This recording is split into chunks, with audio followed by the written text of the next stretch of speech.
செய்யப்பட்டிருக்கிறது.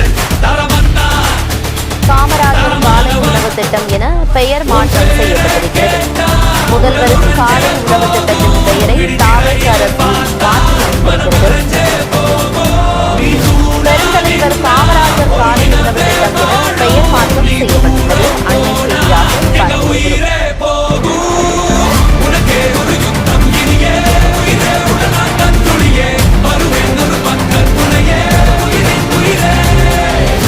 காலை உணவு திட்டம் பெருந்தலைவர் காமராஜர் காலை உணவு திட்டம் பெயர் மாற்றம் செய்யப்பட்டிருப்பதாக தமிழ்நாடு அரசு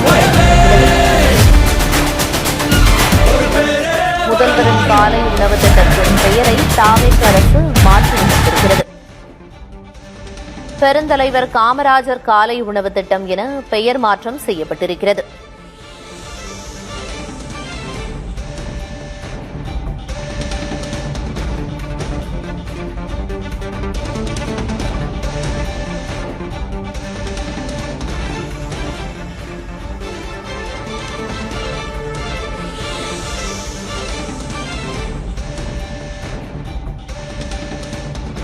முதல்வரின் காலை உணவு திட்டத்தின் பெயரை தாவேக அரசு மாற்றியமைத்திருக்கிறது.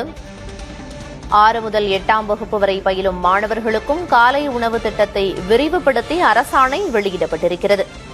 முதல்வரின் காலை உணவு திட்டத்தின் பெயரை தாவேக அரசு மாற்றியிருக்கிறது. பெருந்தலைவர் காமராஜர் காலை உணவு திட்டம் என பெயர் மாற்றம் செய்யப்பட்டிருக்கிறது. 6 முதல் 8ஆம் வகுப்பு வரை பயிலும் மாணவர்களுக்கும் காலை உணவு திட்டத்தை விரிவுபடுத்தி அரசாணை வெளியிடப்பட்டுள்ளது.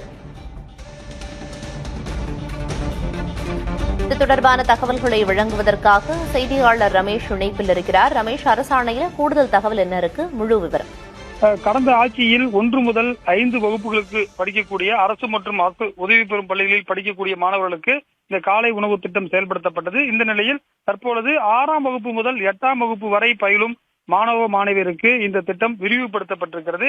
ஏற்கனவே முதலமைச்சர் அறிவித்திருந்த நிலையில் இந்த திட்டத்திற்கு புது பெயர் வைக்கப்பட்டிருக்கிறது. அதாவது பெருந்தலைவர் காமராஜர் காலை உணவு திட்டம் என்று பெயரிடப்பட்டிருக்கிறது. குறிப்பாக காமராஜர் பிறந்த குறிப்பாக ஜூலை 15ஆம் தேதி இந்த அரசாணை என்பது வெளியிடப்பட்டிருக்கிறது. அந்த அரசாணையுடைய நகல் நமக்கு கிடைத்திருக்கிறது. அது மட்டும் இல்லாமல் இந்த 6ஆம் வகுப்பிலிருந்து 8ஆம் வகுப்பு வரை படிக்கக்கூடிய அரசு பள்ளிகள் எண்ணிக்கை எவ்வளவு அப்படின்ற விவரத்தையும் இந்த அரசாணையில் போடப்பட்டிருக்கிறது. குறிப்பாக சமூக நலத்துறை செயலாளர் பல்லவி பல்தேவ் அவங்க வெளியிட்டிருக்கக்கூடிய